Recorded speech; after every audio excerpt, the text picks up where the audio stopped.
who isn't a good fit for a partnership with your company?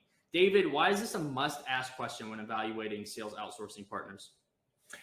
Yeah, so we think it's really important when you're evaluating a potential partner is to get into their mindset and understand how they look at their market, how they look at the types of companies that they can help, and see even if they evaluate that, if they look at that internally and try to determine who are the best fit for them and who they're the best fit for to really generate great sales success during a partnership. And there are a lot of companies out there who will say that they can really do anything. And I would just be a little wary of that. And you really want to challenge them and see whether they've thought about if they're, are better, customers and whether they're better equipped to help them. It's just like with a doctor. You wouldn't go to a cardiologist for a skin problem, right? The same thing as in sales.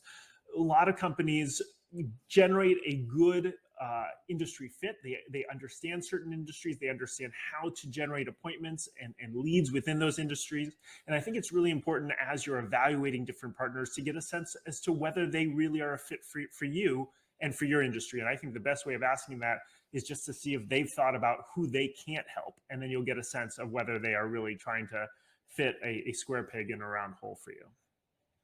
Yeah, absolutely. And it's a little bit of an honesty question too, right? Like, will they tell you who they generally don't work with, or are they going to tell you everybody? So it's a tough question. How can you verify it independently though? That's a challenge, right? And you have a tip for us here, which is to look for experience with your industry and your decision makers. Can you explain why you think this is a good way to vet that answer about who isn't a good fit for a partnership with your company? Yeah, so once you've asked them that question, I think either if they say that they can't answer it and they can do well with anybody, or if they do feel like that there are certain types of industries that they are better equipped to handle, you can really look into that, right? You can take a look at their website. You can see if there are certain case studies.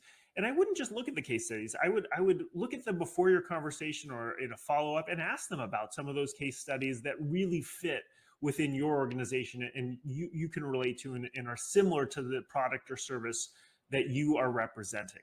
And have conversations around it. Have a conversation around the methodology, why they were successful, and dig into it, because anybody can write a case study. And you really want to push them on the details to really make sure that both it's relevant for you and your organization and whether they can really back that up with what they're saying. The other aspect of this, and I think in many ways more important than just understanding the industry that they represent, is the types of decision makers or buyer personas that they are really good at calling into, prospecting into, relating to, and generating appointments and leads for their clients. Because it is that type of, at the end of the day, sales is a one-to-one experience. It's relating and talking to somebody within the prospect's company, not just to their industry, to the individuals. And it's really important to have both expertise in understanding those personas, understanding their pain points, understanding their challenges, understanding the things that they get rewarded on, and then having a team that knows how to relate to that, understands those personas, knows how to speak to them, ask the right types of questions, and even be able to, for lack of a better word, kibitz, right, on the phone and be able to talk about things that might be important to those types of personas that don't relate to their business life. And so at the end of the day, it is really that experience with talking to those personas and those decision makers at the company that are going to prove successful or not successful in an engagement with an appointment setting company. Yeah, that makes a lot of sense. And I think this is so interesting that you brought up decision makers as being equally important as the industry.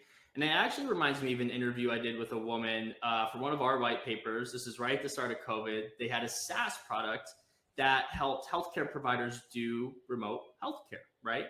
And so the sales leader there, the VP of sales, she worked in SaaS, but she was talking to people that were leaders at hospitals. And so she had to have this medical background. She had to be able to talk to people from a medical background, even though her industry was SaaS. What was more important was that she was able to actually speak into those accounts and talk about the problems that they were facing. So it really is this 1-2 punch where okay, it's one thing to know the lingo, right? It's a totally another thing to go in there and engage with the decision maker and really start pulling out those pain points and coming up with solutions and working towards a common goal and ultimately revenue, right?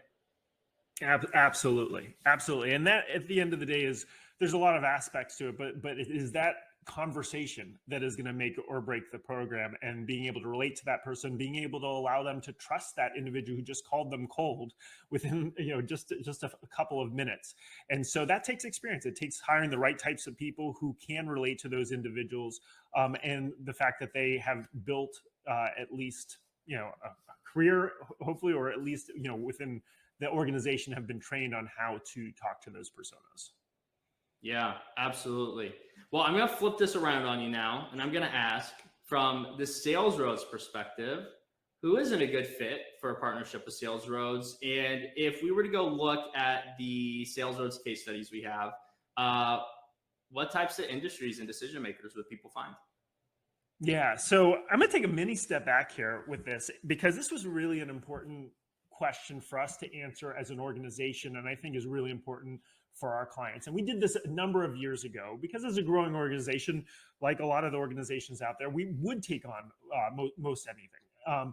And then we took a step back and we said, wait a second, we see certain engagements where we have tremendously long partnerships, years, almost a decade with some organizations, and we have some where we'll just do a month or two and it's not working. And so we decided to answer this question for ourselves. Why is that? What are the types of companies where we are successful and where are the ones that we aren't, both for our own organization, because we spend a lot of time up front building programs up for our clients. And if they're not going to last for long periods of time, it's not worth it to us. And obviously for our clients, if they're just doing something for a month or two and they're not seeing results, that's a waste of their time and money. And so that's not the way that we want to do business. So we spent a lot of time really thinking about this, and it's been really important for us. We have very stringent requirements or ways that we look at prospects. We have lots of companies that come in and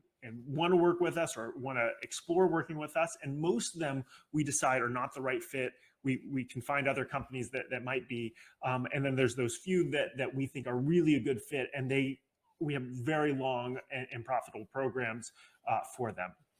So with that, what we found is a lot of the professional services types of companies, a lot of like just the marketing companies, accountants, consultants, financial services types of companies, we don't think are the best fit for us. We really think with cold prospecting, and we really own the phones, we're really good at the phone aspect of things, that you need to have a very differentiated value prop to be able to break through and be able to engage somebody in a short period of time. And we found a lot of times, though, those organizations might have a really good value prop in the way that they have customer service and other types of things and do a really great job, it's just hard to communicate that in a very short period of time in a cold call. And so those are the types of organizations we generally don't represent, and we don't work with unless they have some type of interesting hook that really differentiates them, like a piece of AI technology or whatnot. But those are the types of companies we really don't engage with.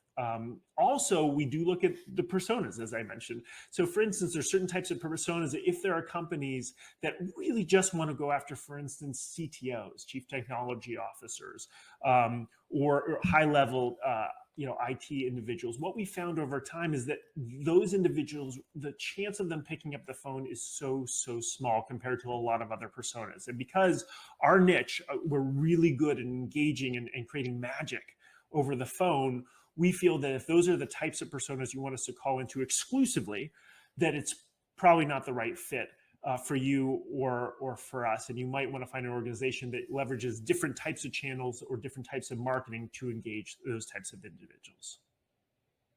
Yeah, that's interesting. It comes back again just to this idea of personas, right? Some people have more experience talking to different personas. You have the account they're at, but then you actually have that individual as well. And you need to be able to reach into both if you're going to drive success. So that absolutely makes sense.